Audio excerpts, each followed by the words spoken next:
Every history begins with a premise, and every premise conceals a faith, whether one admits it or not.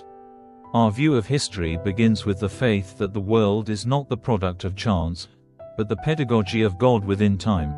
That man does not journey alone, but walks alongside his Creator, who reveals himself gradually, until, in the fullness of time, he becomes man himself. History, through this vision, is neither a circle nor a blind evolution. It is a divine human drama, the journey of the Logos toward incarnation, and of man toward deification. Before the birth of Christ, humanity was being prepared for centuries. The Greeks sought the reason of the cosmos, the Hebrews awaited the God of the promise, the Romans built law and unity, the peoples of the East sought wisdom and peace. All great streams of culture appear like rivers that, without knowing it, flow toward a common light. The Church sees in this the prophetic preparation of the Incarnation. Philosophy, law, poetry, and worship, all were preludes, shadows of the truth that would become a person. When the fullness of time had come, God did not send a doctrine nor an idea. He became a person. Jesus of Nazareth, the Christ, did not appear as a prophet speaking about God, but as God speaking as man. The I am of the Gospels is not a philosophical claim, it is the self-revelation of being itself.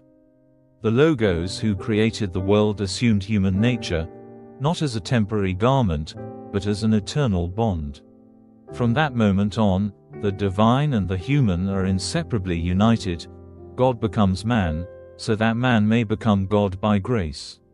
The Incarnation is the 0 point of history. All before him foreshadowed him, all after him reveal him. Every civilization, every doctrine, every age stands in relation to him, whether it accepts him, opposes him, or forgets him. Faith in Christ was not born of philosophy or myth. It is founded upon a historical event, upon the life, the teaching, the death, and above all the resurrection of a specific man within time. Christ left no writings, he founded no school.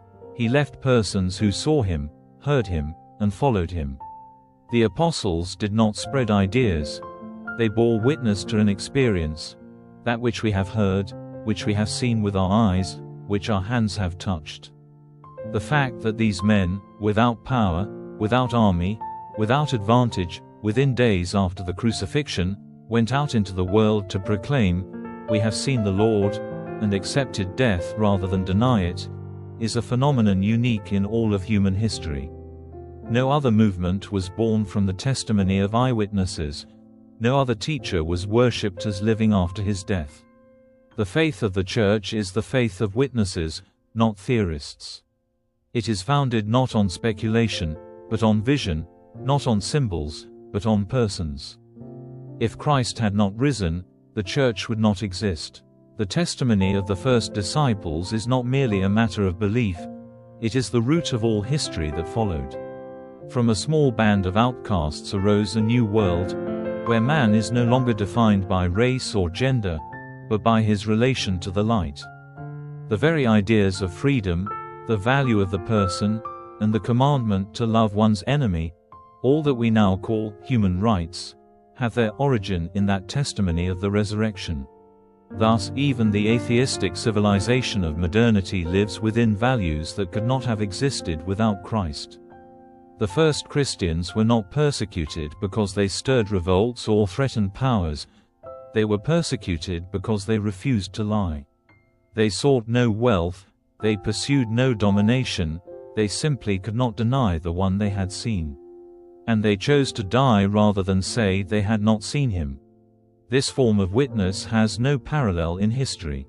Ideologies, revolutions, political faiths, all have sacrificed men for interests, for freedoms, for ideals. The Christian martyrs died for the truth they had seen alive. Their witness was not born of fanaticism, but of the certainty of love. They conquered not with the sword, but with the cross. While other peoples were persecuted for what they sought, the Christians were persecuted for what they already possessed. And that makes them the only body of men who died not to gain something, but to refuse to deny what they knew to be true. History has known many persecutions, political, social, ideological. But persecutions are not all alike. They differ in what the persecuted defend, and what the persecutors fear. Communists, nationalists, revolutionaries, liberals, all were persecuted because they threatened powers or interests. The first Christians, on the contrary, desired none of these things. They bore no arms, sought no power, but proclaimed something that transcended every power, that death had been conquered. And this message shook an empire more profoundly than any revolution, for it did not threaten its economy, but its falsehood, not its borders, but the root of its authority, who has the right to command life and death. That is why the martyrs were fought with such fury, not because they rebelled, but because they refused to lie. And this makes their witness unique. It is the persecution of truth, not of interests, the conflict of spirit and falsehood, not of classes and classes. The Church did not end in the first century. The saints of all ages continue the same witness, not always with blood, but with lives that reveal the presence of God. Deification, peace of heart, the uncreated light of prayer, these are the experimental proofs that the Logos was not a symbol, but a living and active presence in history. In the face of every saint, the Incarnation is mysteriously renewed. From that time on, human history is a struggle between light and darkness, between the Church that preserves the Logos and the powers that seek to distort him. Byzantium became the great expression of this continuity. Rome transfigured by the Spirit, the empire that became liturgy. The West, withdrawing, turned the Logos into an idea and the Church into an institution. Hence arose the division of modernity, faith without theology, and science without foundation. Yet the light of Christ has never been extinguished.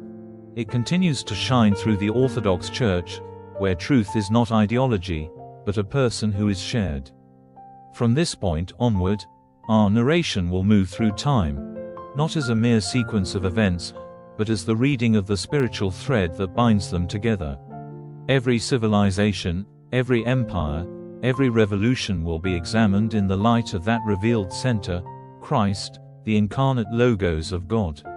We shall not seek in history mere causes and effects, but the deeper meaning of things, the inner movement that leads man either toward the light of truth or into the forgetfulness of himself.